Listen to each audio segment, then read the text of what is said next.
Alors, EuroNCAP a testé la conduite autonome de plusieurs modèles de voitures. Alors, il n'y a pas que des voitures électriques du coup, il y a des thermiques également dans le lot. Les essais portent essentiellement sur la combinaison du régulateur de vitesse adaptatif, de l'aide au maintien dans la voie, de l'aide au changement de voie et du freinage d'urgence autonome. Leur efficacité, mais aussi la capacité du système à maintenir le conducteur en alerte, sont analysées. L'évaluation comprend une note basique, moyen, bon, très bon. C'est le Nissan Qashqai qui a obtenu la meilleure moyenne, devançant d'une courte tête la Volkswagen ID.5. Le SUV nippon a été qualifié de très bon, avec un score de 74% en capacité d'assistance et 93% en fonction sécuritaire de secours, grâce à son équipement propilote associé au GPS Navilink.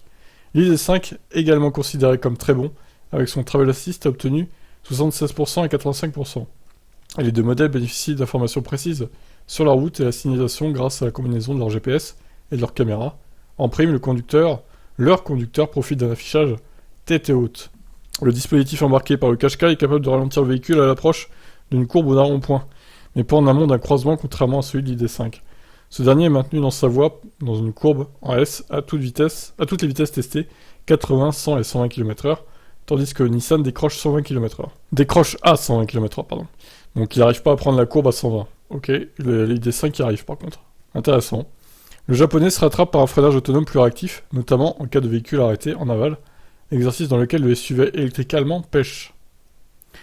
Le dispositif InControl du Jaguar I-Pace a été qualifié de basique avec des scores de 53% en assistance et 59% sécurité.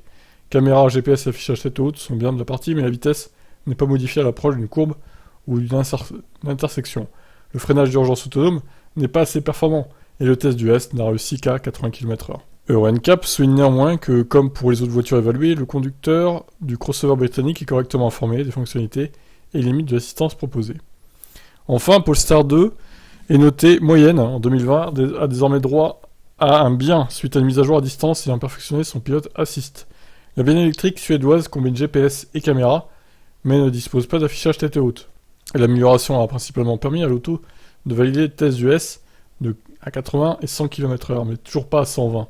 En outre, la vitesse n'est pas automatiquement réduite avant un virage ou une intersection, et les véhicules arrêtés sur la trajectoire ne sont pas bien détectés. Cette nouvelle série d'évaluations porte sur des véhicules dotés d'équipements similaires, ce qui induit une notation comparativement relativement équitable. Mais en parallèle, dans les crash tests traditionnels de EuroNCAP, les autos les moins chères souffrent de plus en plus de l'absence d'aide à la conduite ou voyant d'alerte.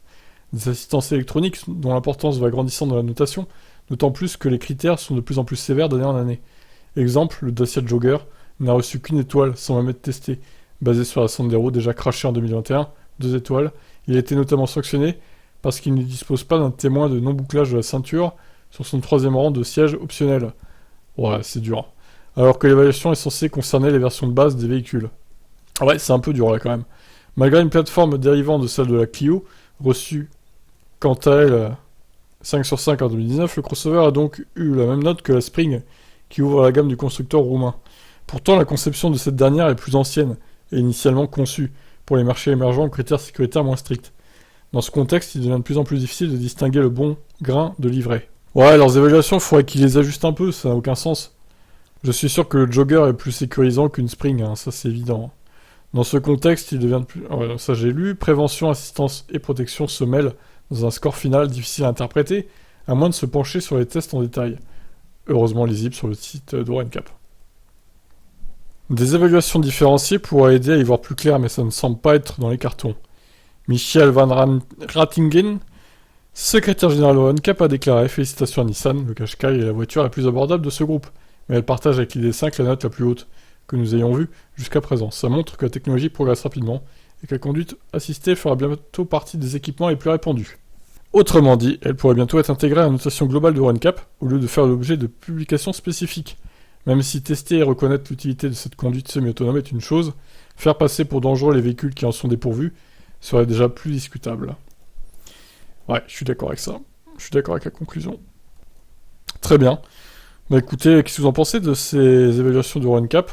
Est-ce qu'il est temps pour EuroNCAP de réajuster un petit peu ces évaluations quand même ? Parce qu'on n'y comprend plus rien. Je vous laisse réagir, ciao.